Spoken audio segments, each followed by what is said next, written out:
Hello friends, ओम श्री गणेशाय नमः। जय श्री कृष्ण। आप सभी का स्वागत है आपके अपने यूट्यूब चैनल पर। फ्रेंड्स, आज हम आपको इस वीडियो में बताने जा रहे हैं पुरुषोत्तम मास महात्म्य 27वें अध्याय की कथा के बारे में। फ्रेंड्स, वीडियो शुरू करने से पहले आपसे रिक्वेस्ट है, अगर आप हमारे चैनल पर नए हैं और आपने अभी तक चैनल को सब्सक्राइब नहीं किया है तो प्लीज़ सब्सक्राइब कीजिएगा चैनल को, साथ ही प्रेस कीजिएगा बेल आइकन को, जिससे नए वीडियो से रिलेटेड नोटिफिकेशन आपको तुरंत प्राप्त हो सके। और वीडियो पसंद आने पर वीडियो को लाइक और शेयर जरूर कीजिएगा ताकि सभी भक्तों को इस वीडियो का लाभ प्राप्त हो सके। और कमेंट बॉक्स में जय श्री कृष्ण जरूर लिखिएगा। श्री गणेश जी को प्रणाम करते हुए तथा पुरुषोत्तम भगवान श्री कृष्ण जी तथा संपूर्ण सृष्टि का पालन करने वाले भगवान विष्णु जी, ज्ञान प्रदान करने वाले सरस्वती माता, सब पुराणों के कर्ता श्री व्यास जी तथा सभी ज्ञानी जनों के चरण कमलों में नमस्कार करके भगवान की श्रद्धा और भक्ति रस में डूबे हुए पुरुषोत्तम मास महात्म्य की कथा कहते हैं। पुरुषोत्तम मास महात्म्य 27वां अध्याय प्रारंभ। श्री नारायण बोले, इस प्रकार कहकर मौन हुए मुनीश्वर वाल्मीकि मुनि को सपत्नीक राजा दृढ़धनवा ने नमस्कार किया और प्रसन्नता के साथ भक्ति पूर्वक पूजन किया। उस राजा दृढ़धनवा से की हुई पूजा को लेकर आशीर्वाद को दिया, तुम्हारा कल्याण हो, पापों का नाश करने वाली सरयू नदी को मैं जाऊंगा। इस समय हम दोनों को इस प्रकार बात करते सायंकाल हो गया है। यह कहकर मुनि श्रेष्ठ वाल्मीकि मुनि शीघ्र चले गए। राजा दृढ़धनवा भी सीमा तक वाल्मीकि मुनि को पहुंचाकर अपने घर को लौट आया। घर आकर अपनी गुण सुंदरी नामक सुंदरी स्त्री से बोला। राजा दृढ़धनवा बोला, अई सुंदरी, राग द्वेष लोभ मोह मद मात्सर्य इन 6 शत्रुओं से युक्त गंधर्व नगर के समान इस असार संसार में मनुष्य को क्या सुख है। कीट विष्ठा भस्म रूप और वात पित्त कफ इनसे युक्त मल मूत्र रक्त से व्याप्त ऐसे इस शरीर से मेरा क्या प्रयोजन है। हे वरारोहे, अध्रुव शरीर से ध्रुव वस्तु एकत्र करने के लिए पुरुषोत्तम का स्मरण कर वन को जाता हूँ। तब वह गुण सुंदरी ऐसा सुन के विनय से नम्रता युक्त तथा शुद्धता से हाथ जोड़कर अपनी पति से बोली। गुण सुंदरी बोली, हे नृपते, मैं भी तुम्हारे साथ चलूंगी। पतिव्रता स्त्रियों के पति ही देवता है। जो स्त्री पति के जाने पर पुत्र के गृह में रहती है, वह स्त्री पुत्र वधू के अधीन हो पराये गृह में कुत्ते के समान रहती है। पिता स्वलप्र देते हैं, भाई भी स्वलप्र देता है। अत्यंत देने वाला पति के साथ कौन स्त्री न जाएगी। इस प्रकार प्रिया की बात को स्वीकार कर पुत्र का अभिषेक कर स्त्री सहित शीघ्र ही मुनियों से सेवित वन को गया।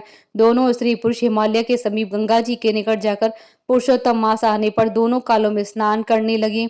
हे नारद, वहां पुरुषोत्तम मास को प्राप्त कर विधि से पुरुषोत्तम का स्मरण कर भार्या से तपस्या करने लगे। ऊपर हाथ किए बिना अवलंब पैर के अंगूठे पर स्थिर आकाश में दृष्टि लगाए निर्हार होकर राजा श्री कृष्ण का जप करने लगे।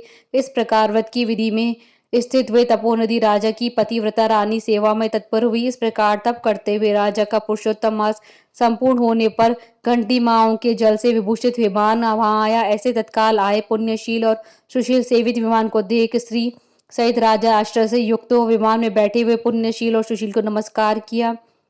पुनः वे स्त्री सहित राजा को विमान में बैठने की आज्ञा दिए। स्त्री सहित राजा विमान में बैठ गए और सुंदर नवीन शरीर का धारण कर तत्काल गोलोक गए। इस प्रकार पुरुषोत्तम मास के तप करने से भय रहित लोक को प्राप्त होकर हरि के निकट आनंद करने लगे। और पतिव्रता स्त्री भी पुरुषोत्तम के तप करते हुए पति की सेवा कर उसी लोक को प्राप्त हुई।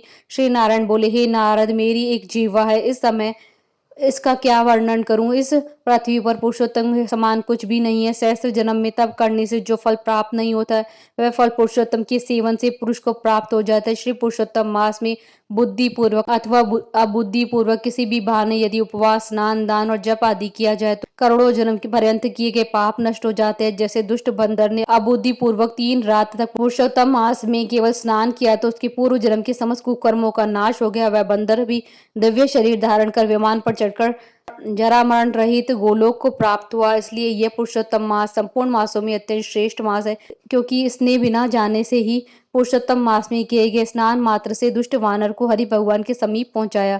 अहो आश्चर्य है। श्री पुरुषोत्तम मास का सेवन जो नहीं करने वाले हैं वे महामूर्ख हैं, वे धन्य और कृतकृत्य हैं तथा उनका जन्म सफल है। जो पुरुष श्री पुरुषोत्तम मास का विधि के साथ स्नान दान जप हवन उपवास पूर्वक सेवन करते हैं।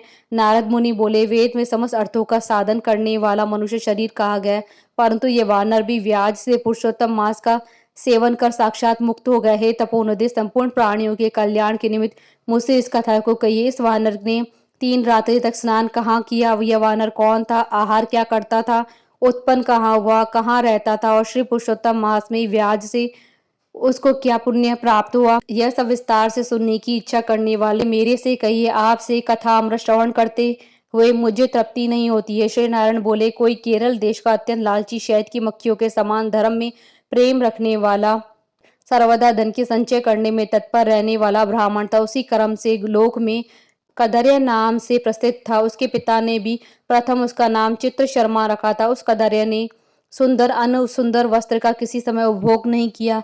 वह उस कुबुद्धि ने अग्नि में आहुति, पितरों का श्राद्ध भी नहीं किया, यश के लिए कुछ नहीं किया और आश्रित वर्ग का पोषण नहीं किया। अन्याय से धन को इकट्ठा कर पृथ्वी में गाड़ दिया। माघ मास में उसने कभी तिलदान नहीं किया, कार्तिक में दीपदान और ब्राह्मणों को भोजन नहीं कराया, वैशाख में धान्य का दान नहीं दिया और व्यतिपात योग में स्वर्ण का दान नहीं किया, वैद्यति योग में चांदी का दान नहीं किया। ये सब दान कभी सूर्य संक्रांति काल में नहीं दिया, चंद्र ग्रहण सूर्य ग्रहण के समय न जप किया और न ही अग्नि में आहुति दी। सर्वत्र नेत्रों में आंसू भरकर दीन वचन कहा करता था। वर्षा वायु आतप से दुखित, दुबला और काले शरीर वाला वह मूर्ख सर्वदा धन के लोभ से पृथ्वी पर घुमा करता था।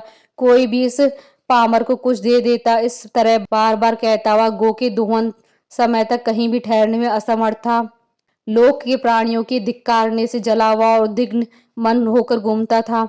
उसका मित्र कोई बनेचर वाटिका का मालिक था। उस कदर्य ने उस माली से बार बार रोते हुए अपने दुखों का, नगर के वासी मेरा नित्य तिरस्कार करते, इसलिए उस नगर में मैं नहीं रह सकता हूँ, इस प्रकार कहते हुए उस कदर्य ब्राह्मण के अत्यंत दीन वचन को सुनकर उस माली पर दयार्द्र चित्त हो आया।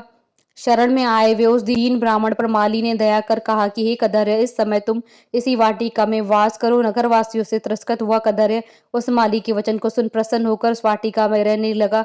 नित्य उस माली के पास वास करता, उसकी आज्ञा का पालन करता था। इसलिए उस कदर्य में माली ने दृढ़ विश्वास किया और उस कदर्य में अत्यंत विश्वास होने के कारण माली ने उस कदर्य ब्राह्मण को अपने से छोटा बगीचे का मालिक बना दिया। उसके बाद उस माली ने यह निश्चय किया कि कदर्य हमारा आदमी है, इसलिए वाटिका की चिंता को छोड़कर राजमंत्र का सेवन किया।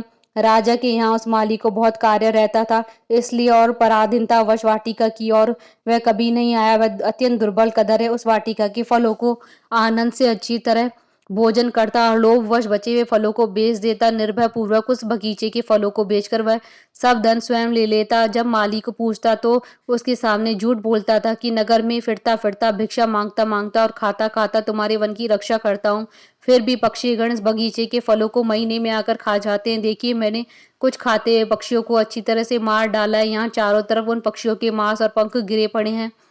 उन मांस के टुकड़ों को और पंखों को देखकर उसका अत्यंत विश्वास कर माली चला गया। इस प्रकार अत्यंत जर्जर उस दुष्ट कदर्य के वास करते हुए 87 वर्ष व्यतीत हो गए। वह मूढ़ वहां ही मर गया, उसको अग्नि और काष्ठ भी नहीं मिला। बिना भोगे पापों का नाश नहीं होता है, ऐसा वेद जानने वाले कहते। इस कारण हाहाकार करता हुआ यमदूतों के मुग्धर के आघात से पीड़ित कष्ट के अत्यंत भयंकर दीर्घ मार्ग को गया। पूर्व में किए गए कर्मों को स्मरण करता हुआ और प्रलाप करता हुआ तथा बुद्ध अक्षरों में कहता हुआ कि अहो आश्चर्य है इस मुझ दुष्ट कदर्य के अज्ञान को देखिए। कृष्ण सागर से युक्त पवित्र इस भारत खंड में देवताओं को भी दुर्लभ मनुष्य शरीर को प्राप्त कर मैंने धन के लोभ से क्या किया है, अर्थात कुछ भी नहीं किया। और मैंने जन्म व्यर्थ में खोया तथा मैंने बहुत दिनों में जो कुछ धन संचय किया वह धन तो पराधीन हो गया। इस समय काल पाश में बांधा पराधीन होकर क्या करूं। प्रथम मनुष्य शरीर को प्राप्त कर कुछ भी पुण्य कर्म नहीं किया, न तो दान किया, न अग्नि में आहुति दी, न हिमालय की गुफा में जाकर तपस्या की, मकर के सूर्य होने पर माघ में न गंगा की जल का सेवन किया, पुरुषोत्तम मास के अंत में 3 दिन भी उपवास नहीं किया और कार्तिक मास में तो